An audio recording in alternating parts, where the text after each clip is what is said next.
Welcome back to Patman Garage. We're looking at our 5.3 intake manifold, and the customer bought a newer TBSS intake that he wants to have modified and installed on the truck on top of the 5.3. So we got both the intakes here. We're going to compare them and see what we need to modify, and we'll figure this out together. All right, so we're going to start taking a look at modifying the, so this is the original 5.3 intake with a mechanical throttle body, and then we have a drive-by-wire TBSS intake. Fuel rails are different, map sensors are different, purge valves are different, fuel lines going into the rails are different. So we're going to look at modifying all this out. So video I saw, and I will link the description in the video in the description there, but so that we can just take our map sensor out and move it over. So it goes here on the new trucks, but it doesn't really get a good seal. It's still pretty loose. So I'm probably going to have to do either some kind of grommet shim seal, an additional seal, thicker seal, on top of getting some kind of bracket to sit down on top of this. So we'll play with that. The video talked about buying some adapters because the connectors are different on our fuel rails. So get in there. So that one you can see is kind of rectangle, and then this guy is a little more square, and then the locating pins are different on them. I'm hoping, I've not disassembled it yet, but I'm hoping I can just pull the fuel injectors off of this rail, move them over to this rail, and we'll see that once we get into it a little bit more. And we got a plan for the this is a return fuel system with a regulator here, so we're going to put a Corvette fuel filter on this side that has the regulator built into it, and then we'll look at the purge valve and figure out how that needs to get incorporated, and then we'll go from there. All right, so fuel injectors are stuck a little bit on that O-ring, so I'm using two pry bars facing away from each other to squeeze and put enough up pressure on the fuel rail where we can get that injector to unseat from the manifold. All right, so I got both the injectors out. This is my TBSS injector. This is the 5.3 injector. Like I said, we can see the two different connector styles there, and they appear to be the same O-rings top and bottom, and they appear to be the same height. Luckily GM is lazy and they have one design and they don't change it, so we should be able to move all 8 5.3 injectors over to our new TBSS intake manifold or fuel rail, and then bolt it back down, and that should solve one of our problems. Alright, so we're going to slide the retaining spring towards the rear. You kind of have to grab both sides, and that just pops right off. And then to get the actual injector out, you need to hold the fuel rail and kind of do a little bit of twisting, mostly pulling, and kind of work it back and forth, and then that O-ring will eventually come out. It's just a little bit dry, but that'll come out, and then we'll get the remainder of the injectors pulled on the other side, and then we'll reinstall. Alright, we got all 8 injectors out. Now, before we put them in, you'll notice a couple of these caps are kind of leaning a little bit twisted sideways in relation to the injector. Just want to push them back, push that cap back on until it snaps in place. We're going to do that on all of them. Alright, and before we install our injectors back into our fuel rail, we need to lubricate this O-ring so it installs nicely and doesn't cut or chafe. So I've got some this is left over from work, but a HHS 2000, it's a silicone lubricant. And we're just going to do a little spray on this O-ring. We're going to install it. We're going to put our clip back on the retainer, and we'll do that on all 8 injectors. And then we'll come back and spray the bottom O-ring before we install it down into the intake. Alright, so another pro tip here: if we install our retainer clip on the injector prior to installing it into the fuel rail, and when we install it in the fuel rail, it should just pop right in there. And See if I can do that one-handed here. There we go. And we're nice and installed there. So we'll do the other side. Now we got this side done. Alright, and when you go to reinstall the fuel rail into the intake, it should just pop right in with very little resistance at all. And your fuel rail should sit all the way down on top of your mounting pad before you put your bolt in. If you are having to put your bolt in to pull the fuel rail down, either you did not use enough lubrication or you got something binding up, so do not force it. So this is all the fuel side is taken care of, and we'll get into further modifications once we get more parts here. Alright, so check this out. I dug around in my bin full of miscellaneous stoppers, and I found something that happened to fit exactly the right size. I did have to cut the bottom end of it off, but the diameter is exactly perfect for what I need for this. So this will take up just enough space inside the top of my intake here, where we should be able to get our map sensor to seat in there and be nice and firm. And oh yeah, so I'm much happier with that. And then the video also mentioned making some sort of strap bracket that goes over the top of that, so we'll probably still do that just to make sure it stays actually retained, but we actually got a nice firm seal on that, so we should be good to go on that guy. Alright, so I pulled my two studs out of the top of the throttle body here. They're just threaded studs, and they're actually going to be the reverse Torx E5, but you probably could just put a 12-point socket on there if you had a small one, or probably even just do it by hand with a pair of pliers. They're not super tight, but we got both those removed. We have a ICT billet adapter plate we're going to put on here. This is going to convert from 4-bolt to 3-bolt, and then we'll be able to put our throttle body back on here. This is our original mechanical cable throttle body is a 3-bolt, and so we need an adapter plate for that. And then I also ordered a AC Delco Corvette fuel filter, which has the internal built-in fuel regulator. That will pop in on the fuel line on the other side, and we should be good to get this thing installed in the truck pretty shortly. Alright, so we got the billet adapter bolted in. Those are going to be 5mm Allen head 4 screws around the corners, and then the replacement throttle body bolts are 8mm hex bolts. We got all that done. Happy with that. Now the GM Corvette fuel filter.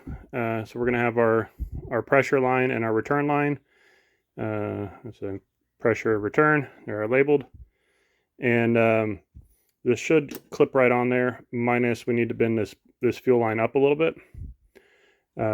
So we're going to work on figuring out how to gently bend this guy up at a little bit of an angle so we can get that fuel filter fully installed on it.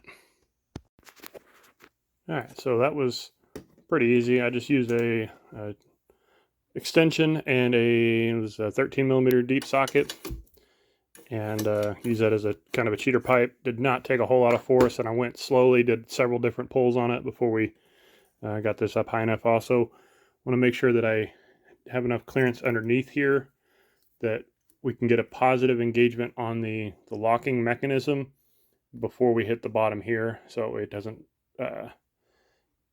come off or have any issues. So we definitely want to make sure we have enough air gap down there, and I think we do. So we'll give this a little push on and see what we look like. Alright, so we are engaged.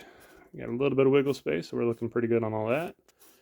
And should be good to go now. Technically this grounding strap's probably extra, but we'll leave it on there for now. We'll figure out if we want to try to ground that somewhere. Alright, so last thing we had to do is swap over our vacuum line that goes to the booster.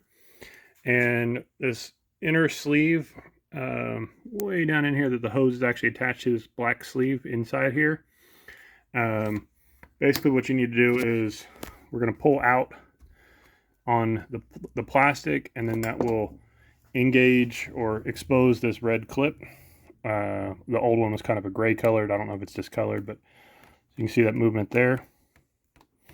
We're gonna push the clip back in with some sort of pry tool like that, and hold it in and pull out on the hose at the same time.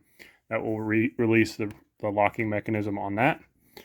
And so we're going to pull out the blanking plug that's in the TBSS intake. We're going to pull our old hose off of our old intake, and it just slides back into that red retainer. Alrighty, well, I got the TBSS intake bolted down. The fuel filter, fuel lines in the back are a little bit tight because we added, 4 or 5 inches worth of length back there, but they are not like actually touching or rubbing the firewall. They're just kind of back there pretty tight. Let me get you in there. There you go. So they're tight back in there, but it should be okay. Still got to connect my booster. I need to lengthen or restring out my map sensor so I can get that guy plugged in. And somewhere in here I've got an evap purge connector I need to connect as well. Got to plug in my fuel rail, all that good stuff. I'm currently playing with the steam pipe vent hoses. So this one was no big deal because we moved the throttle body closer to the radiator, so that one's not a big deal at all. This guy, which goes in behind the alternator, is too short, so I found a piece of bulk hose to match my length with here, plus give me about an extra 1 inch or so. So we'll get that guy put in and routed in between the throttle body and the steam pipe. Not that big of a deal fitment wise, and I said once I start getting a little bit more in, I'll show you some more details. Alrighty, resuming on TBSS intake, resuming on the install here. We need to be able to have a bracket so we can bolt our throttle cable to our engine here. So I think I'd like to be able to use that existing hole back here and then kind of square this guy up. That'll also keep us where we don't interfere with the harness too much. It's going to still be a little bit of a tight fit, but the intake is quite a bit taller, and now the throttle body's closer to us. So I've got a cardboard template here. I can pick up 3 mounting points on the TBSS intake, which should give us enough strength to add our 2 extra bolt holes here and here. And then I've started converting it over to metal. So I will work on getting some notches cut out of this so we can get around stuff. We'll start bending it and figure out additional modifications from there. Alright, so here is the prototype of the bracket, or maybe the final version of the bracket. Not sure how you want to word that, but basically what I'm going to do here is we're going to pick up the 3 points we talked about, and then this guy will sit on top and bolt down to the bracket. What I ended up doing on this guy is I removed the stud out of the intake, and then I added a sleeve, and then I cut my sleeve to the right height. So that'll be perfectly set up. That we'll just stick a bolt into each 3 of these holes. Now this back one is going to go through the main bracket first, so it'll have to be a little bit longer bolt, and then we're going to use some J-nuts on both of these. I will probably come back and kind of round off this corner, make this look a little nicer here, and take off some material. And we're obviously going to paint this thing black as well, just to keep it from rusting, as well as make it look a little more factory.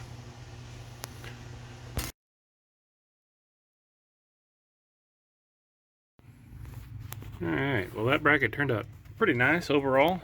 I got it where I thought I wanted it, but I ended up with a lot of slack on my throttle cable.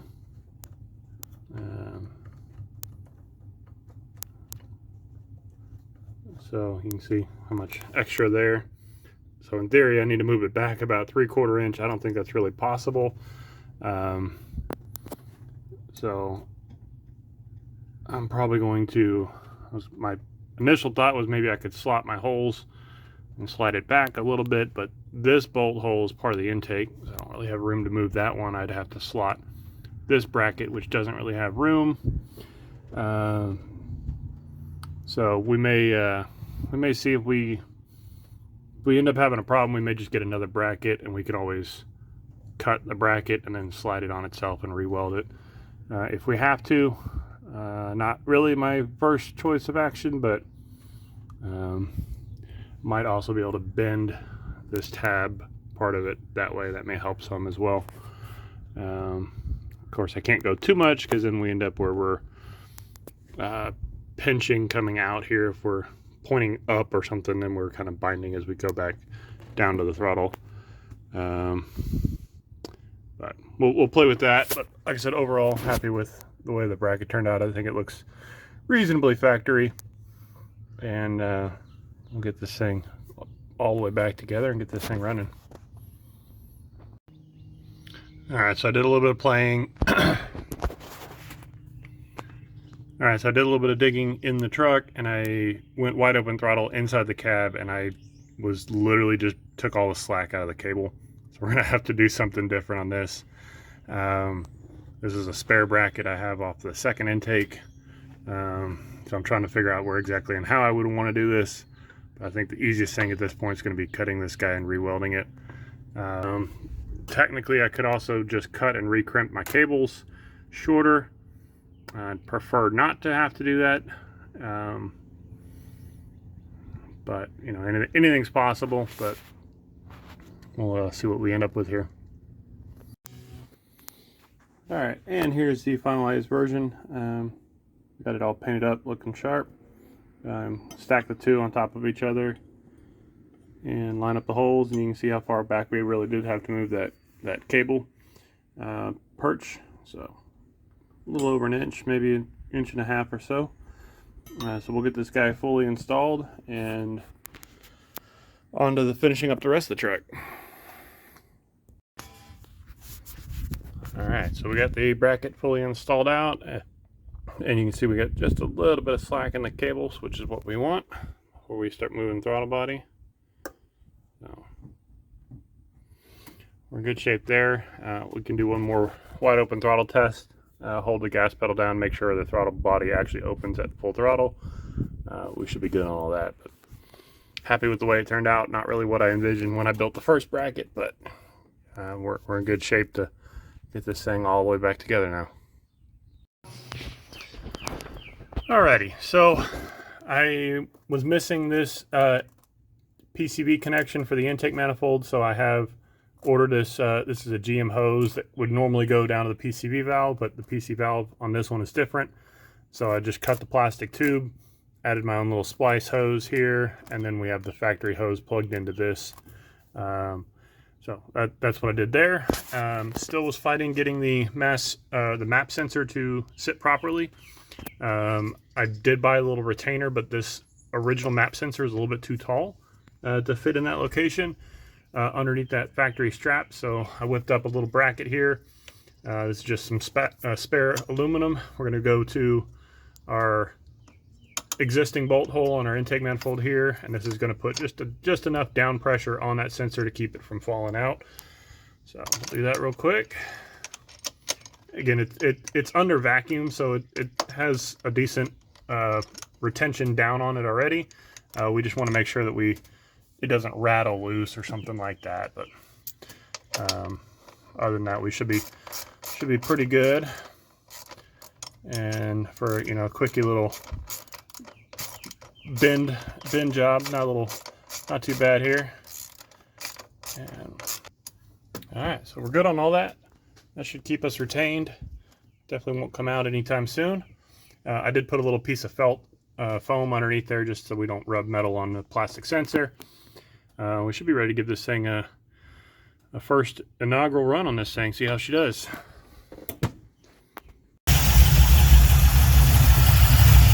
First startup.